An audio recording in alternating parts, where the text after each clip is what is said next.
talked about this first. Exact change, approximate change. Using f prime of x. That was one topic in 3.6. Here is a second topic. Very simple, something called linearization of a function.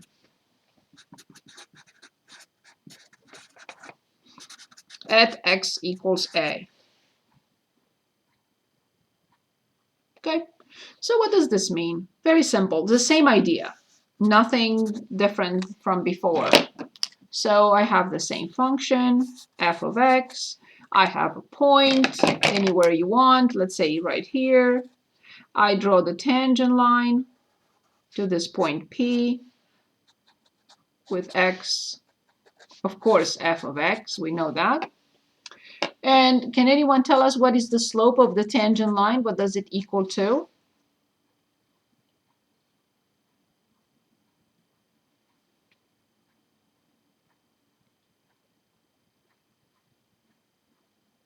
How do we find it? What is it given by?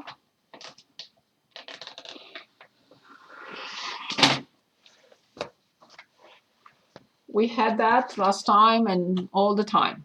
What is this, the slope of the tangent line given by?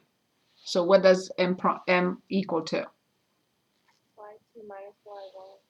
I don't have 2 points. I can only use y2 minus y1 over x2 minus x1 if I have 2 points. I only have 1.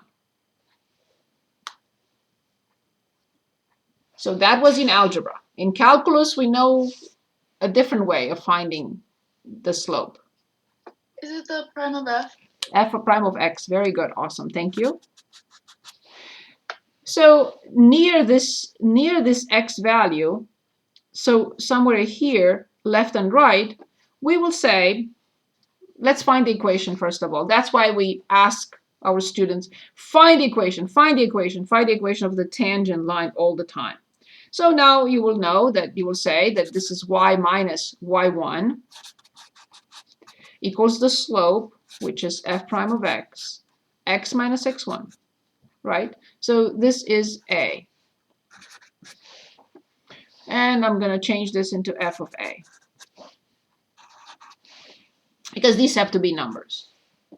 Okay, so when x is a, this is f of a, and this obviously is also f prime of a. So this is a number, this is a number, this is a number.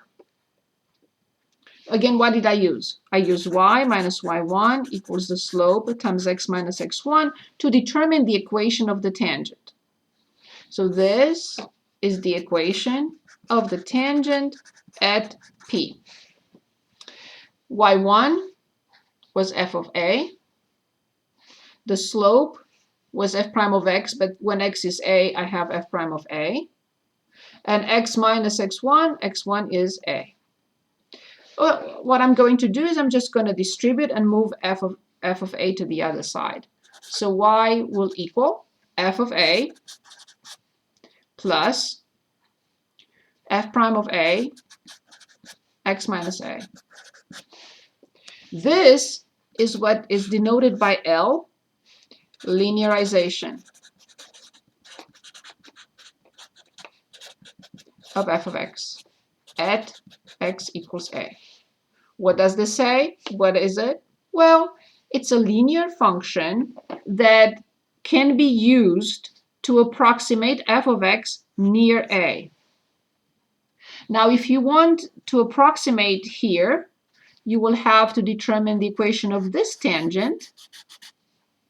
And let's say this will be b, and you will use this line as the linearization of the function near b, or at x equals b.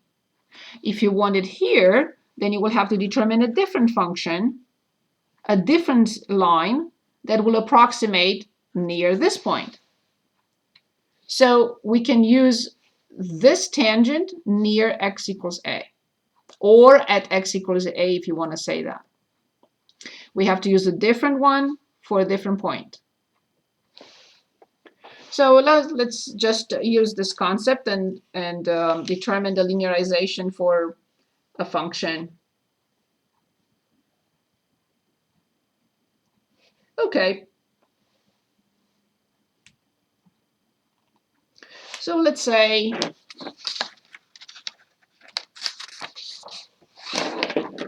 how we determine the linearization or find the linearization of a function at a particular point. So something simple like 19 on page 341, we have f of x equals x squared.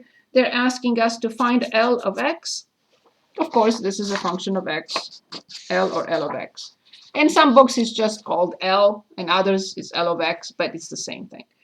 L of x at x equals 3. At x equals 3. So they want us to determine the linearization. All I have to do is, to find L of x, I have to copy this formula, where a is 3. So I have f of 3 plus f prime of 3 times x minus 3. This is it. It's not finished, but that's all I really need to remember. I will have to determine this. I will have to determine this. Well, f of 3 is not a problem. It's 9. So f of 3 is 9. In order to find f prime of 3, what do I have to find first?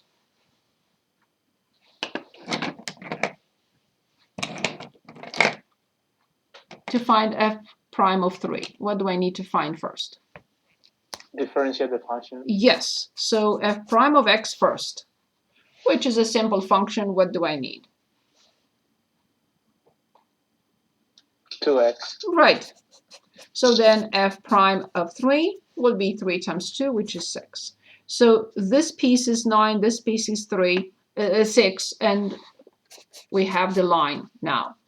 So f of 3 is 9 plus f prime of 3 is 6, x minus 3. Yes, I have to distribute. So then the linearization of this function at 3.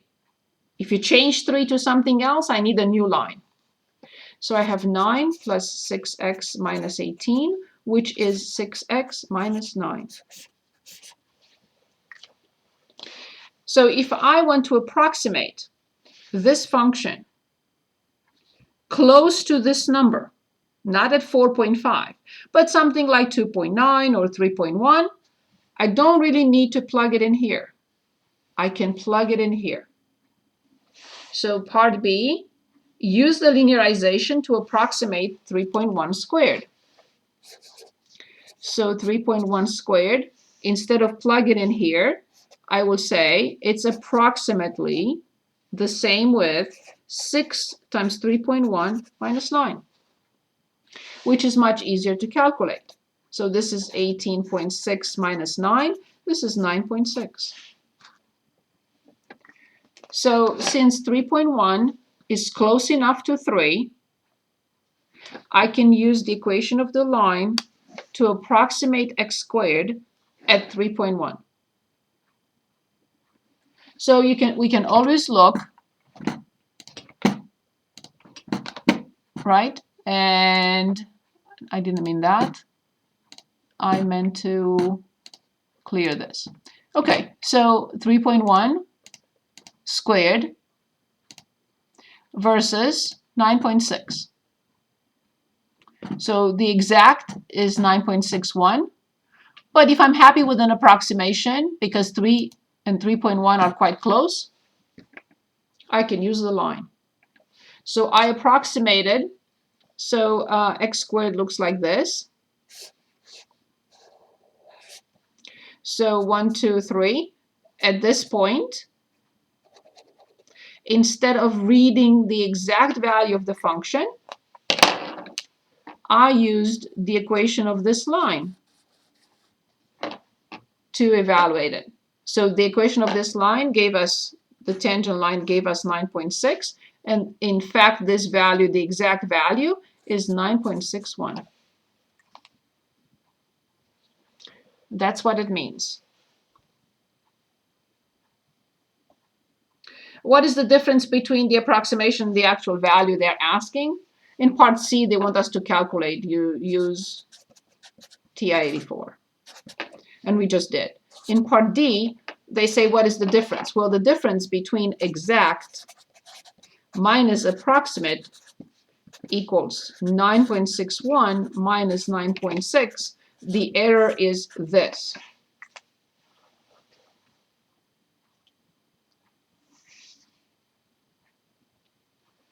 Any questions? Any questions on this?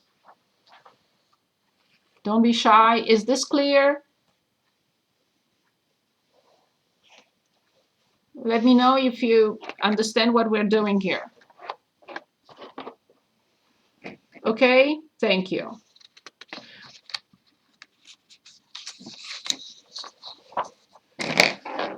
Okay, so I still owe you marginals from this section. So let's take a look. Do you feel like we need other examples with linearization? If you don't mind, can we do one more? Yes, absolutely. I don't mind. The answer is yes. Okay, find the linearization of e to the x. So we have f of x equals e to the x. This is really helpful because you can say, oh, I know how to square 3.1. Yeah, but no one can determine e to 3.1. I guarantee you. So this is even more powerful. Now, find the linearization when a equals 2. Okay, so we are asked to find L of x. This is part A. We know the formula. It's f of a plus f prime of a, x minus a. Exactly the same thing with the equation of the tangent line, and the same thing with that delta y approximately dy. That's exactly where it's coming from. Perfect. So I have to determine these pieces. So I plug in f of a, which is e squared, and then plus f prime of a, which is still e squared, and then x minus 2. Okay, so I will have e squared x minus 2e squared plus e squared x. So f of a, f prime of a, still same thing, x minus 2. So e squared x is here, e squared times 2 with minus is here, and e squared is here. So let's see, we have e squared x, and this is minus e squared. I could write it as e squared x minus 1. Okay, that's part A. Part B, use the linearization to approximate e to, so part B, approximate e to, they say 2.1? Correct. Okay, so this is much easier than raising e to 2.1. Remember, we are not doing this with a calculator. We can check with a calculator. So it's e squared. That's not difficult. This is way more difficult. And then 2.1 minus 1 will be 1.1. So how do I approximate this? Well, this is 2.7 squared. And I can square 2.7. It's not a big deal. Now, in part C, of course, I meant to write e of 2. So this is 2.1 right here. So this is 2.1 because I plug it in the function. So in the third part, they are asking us to approximate these two. I mean to calculate with the calculator. Okay, fine. So I have e to power 2.1. And the other one is e squared, which we can do with by hand. E squared and then multiplied by 1.1. This we are able to do. Isn't it negative 1.1 though? If you're filling it into the e squared and then times But it x was to minus 2.1. So 2.1 minus 1. Well, yeah. Oh wait, never mind. No, Yeah, no, you're no. right, you're right. I'd rather go back and check. Is this clear now? Yes, I mean.